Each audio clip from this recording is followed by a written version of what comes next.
Chapter 6. Attacks from Mount. This next section will cover what to do once you have the attacker on their back. This will be essential to know once you have successfully swept an attacker who took you to the ground. Once you have completed one of the sweeps on the attacker, you will either be in the mount or in guard. What sweep you use and what position you end up in on top will determine your next move. There will be some similarities and some differences. As with the previous sections, I will refer to you as the defender and the other person as the attacker. If you perform the elevator sweep, you will end up in the attacker's mount. From here, you can attack or attempt to get up. The best idea is to try to get up and get away from the situation. The quicker and further you can get away from the situation and the attacker, the better chance of avoiding harm. However, it is not always possible to get away from an attacker. If you cannot get up to remove yourself from the situation and you decide to stay in the mount position, you must know how to control the position. If you do not, the attacker could roll you over and end up back on top. Sweeping the attacker the second time around could prove more difficult. The next series of pictures will talk about positional control, such as posting, swimming, etc. Posting is the act of putting your limbs out to maintain balance and position. The following images will offer a brief introduction to this concept. Figure 184. In this image, the defender has achieved mount. This likely occurred by using the elevator sweep. Now that she is on top, the defender wants to maintain the position. The attacker will try to reverse this position. In this image, the defender has her hand posted on the ground with her legs tight in mount position on the attacker's body. Figure 185. In this image, the defender has lowered her center of gravity by posting her arms further out and lowering her body towards the attacker. This allows the defender to stay heavy on the attacker in order to prevent him from pushing off to create space or from working for an attack. Figure 186. Taking the previous image one step further, the defender has hooked her arm around the attacker's head. This creates a strong grip on the attacker that further strengthens the top position and will assist in keeping the attacker from creating space in an attempt to get away or work for an attack. Figure 187. In this image, the attacker is attempting to roll the defender off him. As he rolls side to side, the defender moves with him, but only to stop the attacker from rolling her over. The defender posts her hand out to the side the attacker is attempting to roll.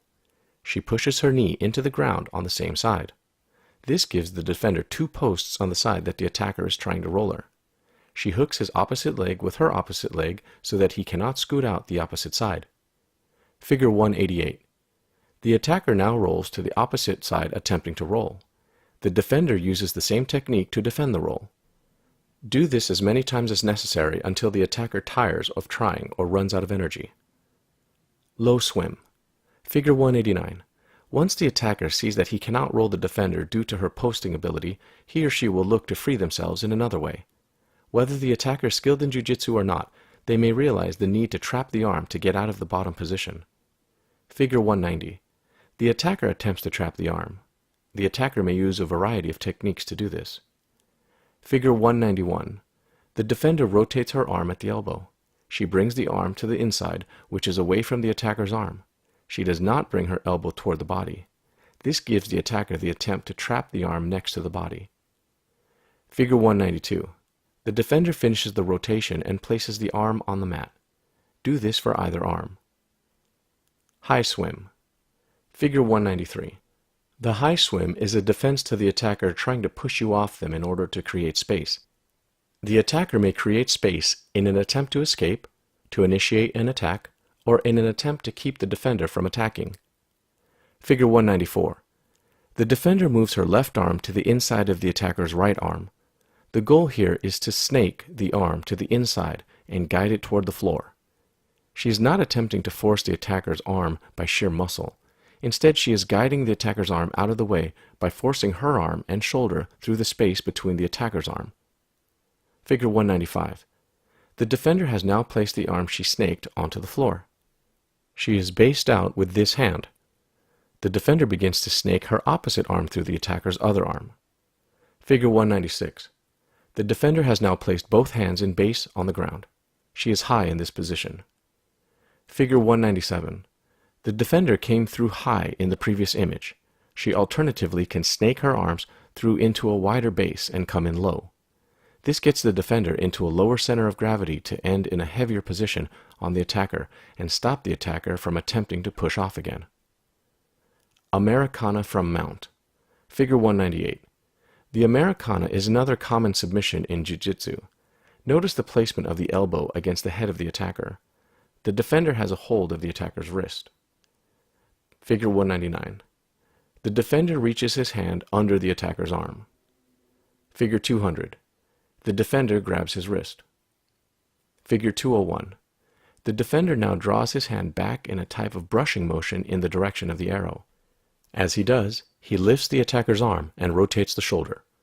This applies pressure to the elbow and shoulder. From this position, the defender can inflict serious damage on the attacker. Strikes from the mount. Figure 202. Once the defender has achieved a solid control of mount, she can look to attack the attacker. Punches from the mount are a successful attacking method. A straight punch to the face can stun or incapacitate an opponent. Figure 203. In order to throw the punch, the defender must posture up, or sit up, in mount. From here, she can throw a straight punch. Figure 204. Alternatively, she can throw a hook to the attacker's face. Elbows can also be thrown from the mount. If at any point that defender feels she is going to be rolled off by the attacker, she should lower her center and post back out to the start position. Get up from the attacker's guard. Figure 205. A defender who performs the trap and roll sweep will find themselves in the attacker's guard. From here, the defender can perform a few techniques. One is the get up. Figure 206. The get up from the attacker's mount is performed by first pushing off the attacker's chest. Figure 207. The defender brings her knees between the attacker's legs and posts her hand on the attacker's knee. Figure 208. The defender pushes off the attacker to hold him in place while getting her legs under her. Figure 209. The defender stands up. Although you should end up in guard or in the mount position once you have swept the attacker, you may find yourself in half guard. Attacks from half guard bear similarities to the attacks from mount. Personally, I would not recommend staying in half guard.